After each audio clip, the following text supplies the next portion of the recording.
Democratic Representative Barbara Lee is saying goodbye to the U.S. House of Representatives.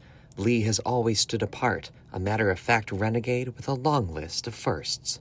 During her more than 2 decades in Congress, she has been the only black woman elected to the U.S. House from California's areas north of Los Angeles.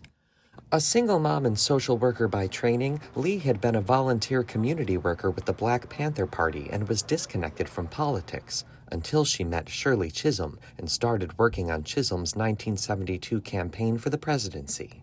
Over and over, she has stories of being among the only black women at the table, most prominently when she and others pushed then-President George W. Bush to launch the President's Emergency Plan for AIDS Relief to fight global HIV/AIDS, an effort that continues to this day. But it was Lee's lonely 2001 vote as the only lawmaker against the authorization for the use of military force on those responsible for the 9/11 attacks in the U.S. that indelibly set her apart.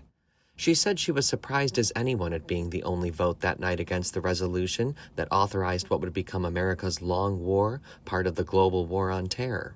Her experiences, including having lost the primary election for the U.S. Senate seat, ultimately won this year by Democratic Senator Adam Schiff, in the same year that voters nationwide rejected Vice President Kamala Harris for President-elect Donald Trump, also provide a stark reminder of the challenges black women confront in American electoral politics.